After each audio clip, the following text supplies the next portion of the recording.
ito nga pala yung kape mo. Good morning. Good morning. Late na ako. Ano ba itong kape na to? Wala asukal. Alam mo naman gusto ko yung kape ko may asukal eh. Naku, pasensya ka na. Hindi pa kasi ako nakapamili. Wala pa kasi ako oras. Ang dami ko kasi inasikaso yung presentation ko. Kulang pa nga din yun. Ano ba naman? Yun na nga lang, hindi mo pa nagawa. Simple na nga lang ang gagawin mo. Alam mo naman yun na nakatoka sa'yo ah. Sa bahay na to, alam mo naman kung ano dapat ginagawa ng mga babae.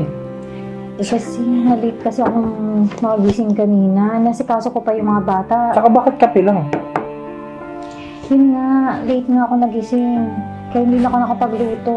Late ka nagising, nasikaso mo yung mga bata. Samantala dapat automatic na nga lahat, di ba?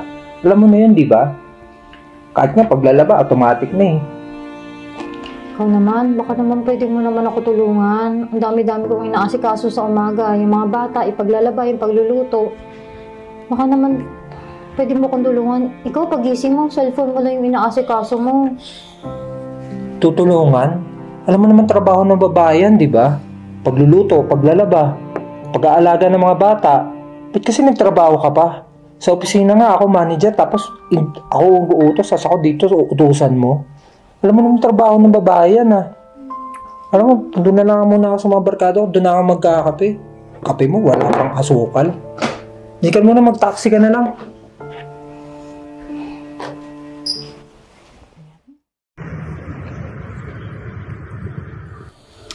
Ano nangyari, Casey?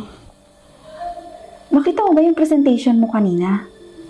Yung mga investor, very disappointed. And I'm also very disappointed with you. Hindi ganito ang performance mo usually, di ba? Ako, pasensya na po, ma'am. Hindi ko po kasi napagandaan eh. Kasi puyat na po ako. Ilang araw na po. Tsaka ako lang po kasi gumagalaw sa bahay. Ang dami ko rin po inasikaso eh. Yan ka na naman. Ginagawa mo na naman reason out yung family mo. Hindi mo ba kayang iset aside ang family mo sa business? Di ba napag-usapan na natin to before? Anong nangyari? Alam mo, Casey, kung hindi mo kayang pagsabayin ng business at ang family mo, mas magandang mag-resign ka na lang. Kasi kami ang napeperwisyo sa nangyayari eh. Sorry po ulit, mama. Sorry po. Pag-isipan mo mabuti yung gagawin mo, ha? Sige na.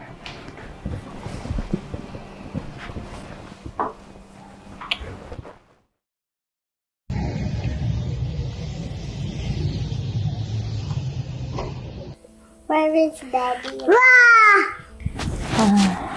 Daddy's at work, baby. At work? O, tingnan mo, mga bata. Apektado. Di ba nga sa una pa lang, alam mo naman, kontra na ako sa lalaki yun eh. Pinagpilitan mo pa rin talaga yung sarili mo. Kung ako lang ha, kung ako lang masusunod, dito muna yung mga bata itigil. Pabayaan mo muna sila. Pabayaan mo muna mag-isa. Dito ka muna. Pero bilang ikaw pa rin siyempre magdesisyonan sa sarili mo. Kaya nga po, nahihirapan na kasi ako sa sitwasyon namin eh. Kaya nga eh, hindi ka naman naman pinalaki ng ganyan para lang gawing katulong ng lalaking yun eh. Nga po, Nay. Dito na po talaga siguro kami ng mga bata. Naapektuhan na rin po kasi sila eh. Ay, buti naman. Hindi ko na rin po kayong pakisamahan si Pao. Buti naman. Yan ang pinakamagandang desisyon na gagawin mo. Sa tingin ko, dapat naman talaga sa ngayon is makinig ka sa akin, ha? Opo. Ang kulit naman ito.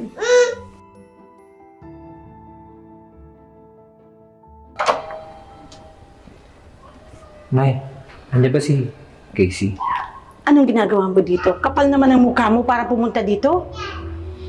Pagkatapos ng ginawa mo sa anak ko? Gusto ko lang sana makausap si Casey para makahingi ng pasensya. Na-realize ko na hindi lang dapat ang babaeng gumagawa ng trabaho. Abuti naman. Ginawa mong katulong yung anak ko? Grabe ang pahirap mo sa kanya. Ako, hindi ko napapayagan. Pinalaki kong prinsesang-prinsesa yung anak ko, tapos ginawa mo lang alipin, ginawa mong katulong, nagpasilbi ka. Eto makikipaghiwalay sa'yo yung anak ko. Sa ayaw at sa gusto mo, kailangan mong pumirma. At sinisigurado ko na yung mga apo ko lalaki sa piling naming mag-ina na matino. Hindi mo sila makikilala kailanman. Makakaalis ka na. Walang kwentang lalaki.